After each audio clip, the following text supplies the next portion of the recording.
Because the thing with politics is that it's, I would argue by definition, inscrutable, because it's literally whenever we manage to scrut something, whenever we manage to like settle some question in politics. Screwed, nerd. Yeah, get screwed. Whenever we manage to settle some question in politics and it becomes solid and normal, for one thing, that's never the case. But let's imagine it was for a second, we would no longer be discussing it in politics. We'd move on to something else. Everything in politics is by definition in flux and inscrutable. Now, if we apply a theory that fits it, then that's likely to gradually become normal, and then that has been scruted, mate. And then you don't need to, it doesn't even, it's not part of politics anymore. It's just agreed upon. It's kind of like, should we have laws to not kill each other? That's something so beyond question for any civilized person that it's not really part of politics. Now, in practice, it's not being applied, but that's less about whether we think it's right to have one. We do think it's right to have one, so that's such a basic thing that it's not really part of politics. You can make a theory for that stuff, the settled stuff, the obvious stuff, but by definition, what we talk about day to day is not settled. It is in the realm of the unknown, and by that metric, we can only use subjective heuristics. And a mathematician or even a data thought may not like that idea, but I think it's inevitable. Well, I would say that these aren't settled things. Things like, should we kill each other? I mean, there's still debates about the death penalty. Should we kill each other? What is war?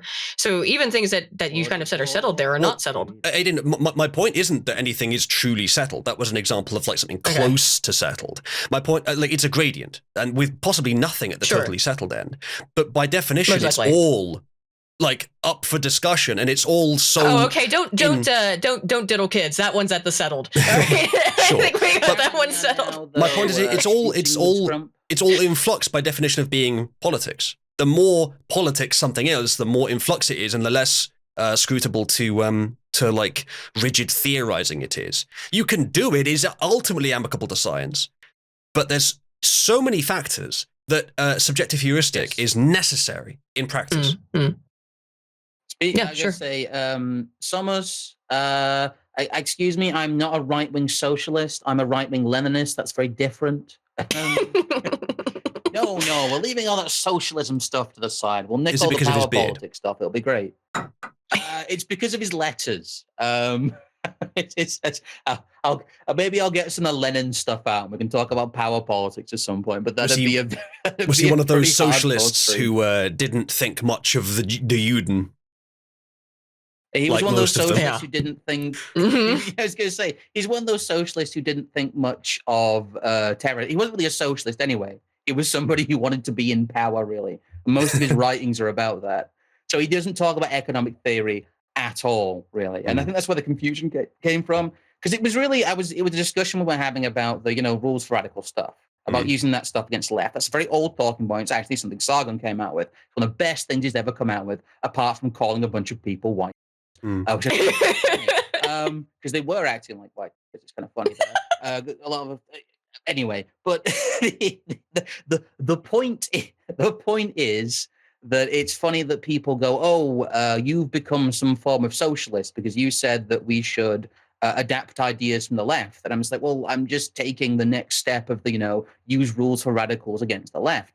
Why can't we use Leninism against the left? Why can't we go, hey, how did you guys figure out how will to power works? How did the Russian Revolution actually work? What is the function of terror in a revolution? Things like that. But apparently that's not stuff you can talk about, even in a theoretical sense. When I used to, even if I wasn't a political weirdo, I just find that stuff interesting. Yeah. When I used to talk to V back in the day, one of his and Kraut's main disagreements was Kraut would say never Alinskyan tactics, never power politics, always like truth and honesty, ironically. And V would be losing stratagem. V would be on the side of always power politics, or like almost always power politics, and almost always Alinskyan tactics. And I would be sort of in the middle, agreeing with the right side, the right points on both sides. And I these days mostly disagree with V on that, but obviously not to the extent of Kraut. That I recognize that you do need to do practical things sometimes, but I think part of the reason that our side is making any progress is because we're not as immoral as the left is in doing it. And I do think that you can do this political victory thing without using underhanded and immoral tactics, without Alinskyan methods completely. I don't think it's necessarily... It's not necessarily. It's not necessarily immoral, though. Is the thing. There's if you're advocating for immorality, if you're advocating for immorality, then inherently using lens skin tactics is immoral because it's for an immoral end. But if your end is not immoral, then I don't necessarily. I mean, I'm not saying necessarily that ends justify the means, but if you're not using them in an evil way, just the tactics themselves, I do not have any valence. I would say moralistically. I think there is nothing more immoral than allowing yourself to be destroyed by an existential enemy. Well, see, that's what I mean. You put survival first, but as long as you're surviving, you focus on truth because it's working. Like, truth is a strategy in and of itself, and honesty and principle, and using peace as a strategy and doing it properly. Until it's no longer viable, you use that. But if it gets to that point, then of course, yes, survival. And ultimately, in this culture war, it is an activistic measure. We put victory before truth. But truth is a path to victory very often. And I think right now, that is our correct path. I know you have a great commitment to the truth there, Uzalu, but as we're going to later, they are actually just like killing all the livestock animals now. So I think we've moved beyond the debate stage. Not necessarily debates. I mean, not necessarily debates. But the thing is, they have such control of narrative already that if we make ourselves look worse, unless we utterly win in a total violent sweep, if we do anything short of that, we do worse. Our two options right now are quick victory with total violence, or the peaceful path, winning people's hearts and minds. And it can actually work. It hasn't worked that often in history, but in the age of information, I think we have the best chance in history for that to work. The persuasion theory on this in terms of... It's not persuasion. It's not persuasion. It's normalization. It's normalization by empirical living through it. We've talked about this before. I hate to say this means Uzalu, but there is a third way. Would you call it a third position? Oh my God! When he called himself a third positionist, I could not stop laughing. And I'm like, do you realize that's the thing? It's like a thing, right? Who did? Was it Dev that said that? Yes. He called himself a third position. There is a third. I didn't know that. Yeah, well, it's nice to hear you talking about the one big crime, though, Uzalu. What Mr. Mention Smallbug once talked was about as launching the rocket, which I thought was funny. But it's not an unsquareable circle, and I think what people don't think about is the other option, which is parallelism, which is creating not necessarily a mass movement, but an idea of a hardcore of people who can become an organized minority. And that is the most powerful thing you can do, is actually organize with people, you know? I think that's something that you and I, Scrump, have agreed on for a long time, and we're both doing it in a different way. But there's more things you can do than simply voot or fantasize about some sort of violent revolution. But if you want to see the granular detail of that, you might have to come to one of our live events. which we will be putting on at some point, I swear to God. If you're available and if you're in the flesh space, go ahead and go to one of Scrump's events, or really any other sort of organization of like-minded people. But I do think that regardless of the term harder, that voting is currently still viable. But it's not just that. Obviously, that's the result of the cultural change, that you still have to try and help the cultural change. When people talk about voting being a good thing, it's not about dropping the piece of paper in the box. It's about the culture that leads to people changing their minds. And it does happen. Aydin, you'll obviously point out many reasons why it doesn't, but we have discussed this before. There are plenty of exceptions, and over a long period of time, even normies will change their mind.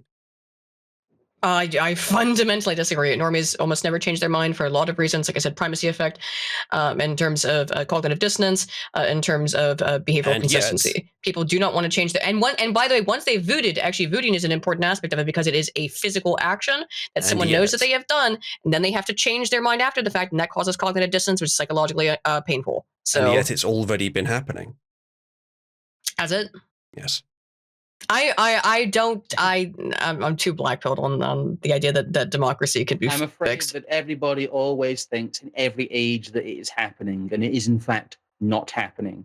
I would advise you, if you can find it, to find some of the neo-Tory stuff. There's interwar period things, which is, I thought I'd read some dark text about British history, but there's some real stuff in there, because a lot of people thought, as people do today, it was the same in the past, that people thought, well, we're winning hearts and minds, we're persuading people. And then something big happens, like the lockdowns, like the Second World War. And then people go, oh, wait, you can't actually do that. It's just, there's a giant machine that will just kill millions of people and then everything will be different.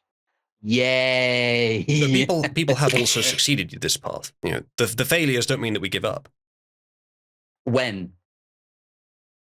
Pretty much any time in history that something has changed for the better. The vast majority of history has not been run by democratic republics. Well, then, but we're not just talking about democracy. Give me a specific example of when this is. Well, then what other part in history would the people, as a sort of mob group of rule, such as democracy is, would have been able to make such a change in a positive direction? I didn't get the structure of that sentence, Aydin, but anytime that the majority exercise their will to change things and it works, which has happened plenty of times throughout history, that is what I'm talking about here. And democracy is a reflection of that. Forget the system, the structure, the agreements that we make in how that power gets propagated. Democracy is just a structure that allows it to propagate in an agreed upon way with less violence. When has the disorganized majority overruled the organized minority? In a way that ultimately benefited longitudinally. Well, you're setting up some standards here that you will not agree that I have met, even if I think I have. But there's it's hard to even give you a specific example, because every time in history that something has happened that we would today agree was generally a good idea is pretty much this. The American Revolution, the Magna Carta, any change in the 20th century in politics that went in a good direction. Many would agree Margaret Thatcher and Reagan were in that direction. A lot of, like Brexit itself, Trump rising up, and a lot, like almost every time in history that something's changed in a positive direction was either because of, yes, massive military conquest, that happens too, or because of the majority exercising their will over the elites. And that's what we can do today. That's all I'm asking for. But that doesn't happen. That never happens. If that happened, we wouldn't have mass immigration, because it has always been wildly unpopular. That just means it hasn't happened yet. Did you see that there's a logical issue with what you're saying? Well, the Windrush arrived in 1947. So are you getting impatient? Are you getting impatient? These things take time. I'm getting impatient about that. These things take time too. Yeah, these things take time. How many hundreds of years? Bear in mind that we're at the tail end of a really volatile time in human history. When are we going to get rid of things like all of these institutions that were put in place under the Civil Rights Act? I mean, we're just supposed to be temporary, by the way. I don't think there's ever been a time where institutions that we would agree should be removed are being questioned as much as they are now. When does government ever reduce its power or size? Ever? When has it ever done it? In Afuera. Like, Aydin, what we're talking about here is the kind of thing that happens at the end of long cycles. And you're asking for an example in a context where the kind of society that we have today is unprecedented. But even then, if you go back to 250 years, roughly, the democracy has been in place, that's only time for about 2 long cycles. So it will have happened in the past. But now is the time it's about to happen. There's plenty of evidence, like plenty of indications that it's changing. Everybody always thinks that, and then it doesn't. I don't think everybody always thinks that, but there probably have been times in history where such popular movements have failed, and maybe this one will as well, but I'm hoping it doesn't. I think if we I hope you're right. Put our minds to it, it can work. I certainly hope you're right. I'm just... I mean, there's never been a time, as far as I know, in Western history that we've had a better chance. British decline. When has Britain become more powerful refuse as a mass democracy? What are you going to do about it? You're not organized. Okay, you say no. Bye. It's really simple. You're looking for reasons. You're looking for ways you could act that won't work. Why don't you look for ways you can act that would work, like you're doing yourself in real life, trying to organize people? I am, but I think that people believing in the political process is very dangerous because it doesn't work. Yeah. And it very demonstrably doesn't work. Yeah. Well, we're living in That's the also my result concern. of decades of festered corruption and claiming of the system by forces. Like, they've set up so many ways that the system acts in a different way than it was intended because they've taken a long time to do it. But now people are noticing, forget the system for a second. Forget, we have to keep it as it is. No, it can change, but it can change from a failure to achieve democracy into a success to achieve democracy, like one that isn't doing well to one that is.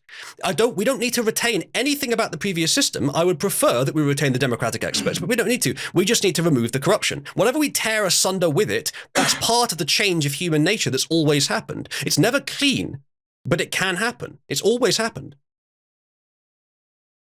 But it's never happened really by the ballot box. Again, it's not... Scrump, the ballot box is a reflection of people's intentions. Intentions can change, definitely. So it doesn't matter. Ultimately, it doesn't matter. It's a ritual. Aydin, that does not logically follow. It is the way that we have right now, agreed upon, to reflect the will of the people. There are other ways of doing it, but they're less. They're but you know as well as I do that it's not reflecting. No, but you know as well as I do that the votes delivered do reflect the will of the people. The votes counted in the US don't, because they have no refrain left but to cheat. Because democracy is so powerful that they can't defeat it other than to cheat. But they can cheat, and then nothing happens. Nothing happened let's say, except now everyone knows they did.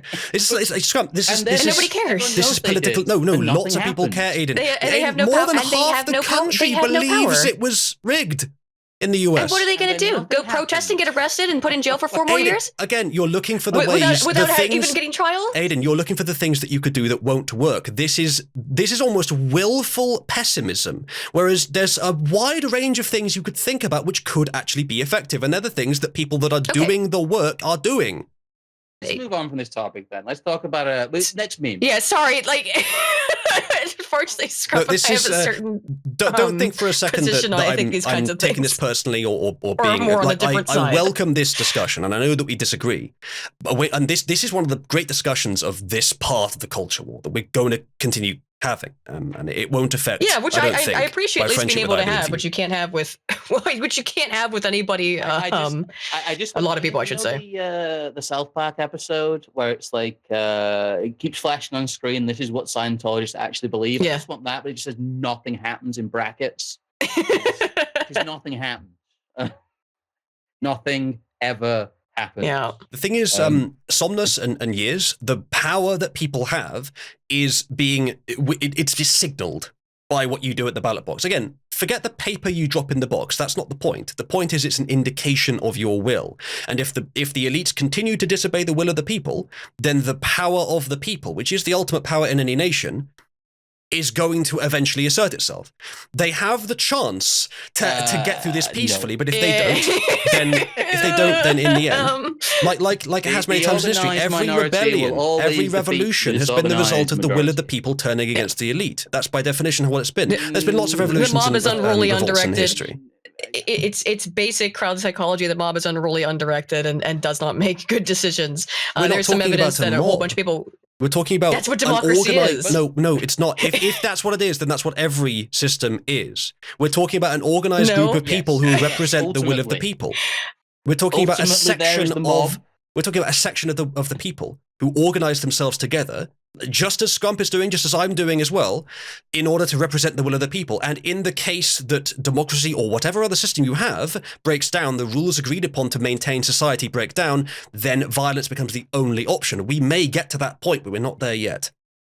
Yeah, well, it all comes down to power politics in the end. So in the end, but we have abstractions above that allow us to avoid bloodshed for longer. And we would prefer already. We were told this would never happen. We were told that the people would rise up. But Scrump, just because it hasn't happened yet doesn't mean it won't happen. People are getting more aware of the things they're doing every new thing they do. They're going to actually be putting you in the boxcar, and you're going to be like, it doesn't mean it's not happened yet. No, Scrump, again, we're talking about a threshold. They're going to be loading you into the ovens. We're talking about a threshold. There's still time. You and I have a different threshold. You and I have a different threshold for when we have passed from the point of peaceful civil conduct to violent revolution. And it'll be a long time before they're arresting political prisoners on a large scale. Now, they've started doing it, again, with January 6th. So it's not far off, don't get me wrong, but we're not there yet. There's a man currently in prison for stickers. Yes. Yep. It's really bad. He's a political prisoner. Yes, I would agree. We're not at the point yet where it's happening en masse, though. But you literally are. It's not by definition. En masse. What makes it constitute mass then? At what point does it? We're talking about isolated examples, which are wrong, and we should do something about it. And again, we're not far off the point that we have no other option. But currently, our systems for resolving this peacefully do still exist. They function. In the UK, at least, there's a lot less election rigging than in the US. But the problem in the UK is actually that we have less of that will that they have in the US, but we also have less election rigging. And a hell of a lot more migrants.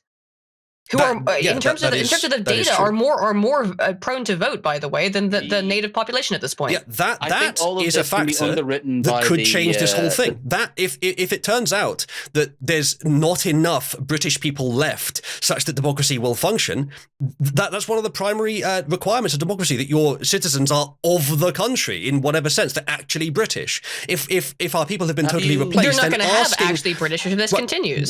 We right now we still just about do, but if it gets to the point that we don't anymore, then there's no other option. Now, I don't know at that point if people are going to rise up and do what needs to be done. I don't know. But I think that would be necessary if we get to that point. But we aren't there yet. And especially in the US, the situation is looking pretty good right now, because more than half the country believes there were massive irregularities that changed the outcome of the 2020 election. That's what the result of them doing that was. They put a timer on how long they can do that for. If they do it again, there'll be an even bigger reaction. It's a matter of patience, but these things do take time. And if it's not happening fast enough for you, and if you're feeling blackpilled, and if you think that there's no hope with the peaceful path, why aren't you killing politicians? I'm not saying you should. I'm just asking why you aren't. I often think that No. I'm not saying you should. It's not the For the avoidance of doubt in my future trial, I'm not saying you should. I'm saying that if your beliefs lead you to the point that no peaceful path exists, if you're that depressed, that pessimistic, then why aren't you burning politicians in the street? Are you afraid? It's actually not total. It's not total pessimism. It's just that this system is a failure, and I'm waiting for it to end, because it will end. Aristotle's yet to be wrong about that. I don't need to do shit. You have two options. Either you can stand up like a man or good woman and try to help, even if you think it might be futile. Basically, I can't stand. Or you can try and or you can go start killing politicians. You can certainly sit. Yeah, and watch it all burn. So which of those two are you going to do? Can't quite stand. Like, either you do those two or you're a coward. Which of those three? That's stupid, Uzalu. I don't think it is. Stop being a midwit. I don't think it is. Stop talking at me as well. Anyway, what was I saying? No, I think that the practical reality is that unfocused violence does nothing. And a lot of people are looking around and going, right, what do we actually do? And the answer isn't just spurg out in the streets or I'm not talking about unfocused. I'm not talking about unfocused. I'm saying, why don't you go out and focus? Why aren't you organising militias? If you think it's so hopeless, why aren't you organising militias? Because that's exactly what a Fed would say. If that's your reason, then you've been tricked by Feds into inaction, which is a criticism often made. Like, ultimately, if you don't incriminate yourself on air, if you're not doing anything. I'm not saying on air, but if you think there's no hope, then you're either a coward or you do something about it that's not peaceful. Those are your choices. Look, I have one thing that I can do, which is try to edify people on issues of social science. That's the only thing that I can really contribute positively to the world. So that's what I do. Curative. That's curative. That's not collapsitarian, Aydin. That's curative. Which is what I'm saying you should do. You should be aiming to do curative things. Never give up, never surrender. And later, if things truly go to shit, then you organize violence. Or you're a coward. The hour becomes too late, and then action becomes impossible, and that is what people talk about. Sounds like you're giving up. Well, what did Biden say? about this specifically, Uzalu. He said, what are you going to do? We got a bunch of F-16s. What are you going to do? Yeah, and we all know that's You're bollocks. You're going to fight against the American military. We all know that's bollocks. I know it's bollocks. Well, of course we know it's bollocks because the U.S. military wouldn't go along with it. But that is intentionally designed that way. So people, and to some degree, by the way, it is true. Even if every single member of the U.S. military defected, even if every single one, and that is definitely not via everything that we know about how people are persuaded to do things. I don't want to, the seminal, of course, is the Milgram experiments and Zimbardo's work, although Zimbardo's a fucking hack. But still, all of the research that we've done over the last 100 years about compliance would indicate that actually the vast majority of the military would, by the way, go along with whatever the commander-in-chief told them to do, just to save their own skins and not get in trouble.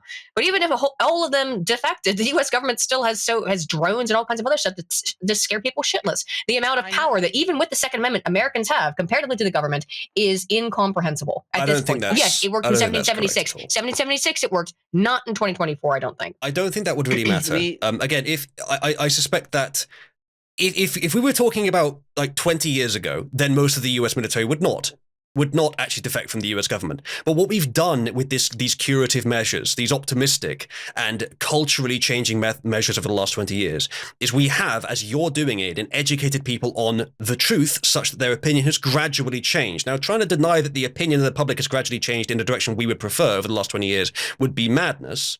It has, to the extent that I suspect that if there was a widespread call for the military to start killing their own citizens, that ultimately the military would disagree to a majority extent. And it would cause a civil war. It would cause a massive upheaval. And no lab experiment can suffice for a properly attuned subjective heuristic in the realm of the unknown. I don't know, that 75% people would have, it was 75% administered any shock. I think it was 33% would administer a deadly shock. That is a horrifying number of people. That's in the Milgram experiment. Again, data. No lab experiment. I know that lab experiments in terms of their, well, as we're talking about external validity. I understand that that's useful information, but you can't just blanket apply it to this. It's so many other factors. Yes, it is. However, that's why I'm saying I'm giving caution there. Yes, it's a lab experiment, and it has been reconducted and find similar results even now. But people don't want to disobey orders, generally speaking, which is is an aspect of human evolution. So which makes sense. You're going to have a hard time unconditioning people from their native state of hierarchy. Things moving slowly is sensible, which is why someone said up there, no, people that think in a herd way should have the vote, because the alternative is only us and the enemy radicals, which means if there's just more enemy radicals, they win. At least if there's a herd, it slows things down a bit. It gives us all time to discuss these things and debate them in the realm of civil discourse. Of course, that's not all that's happening. And those grave injustices will be answered for one day, at least as far as myself or those who agree with me have anything to say about it. But yeah, this is something that we have obviously, the three of us obviously disagree with, and I hope that we do so respectfully. I do want to just strongly recommend that people don't lose hope and don't be blackpilled because it seems trendy. Not that I'm saying either of you are doing that, but I think some others are.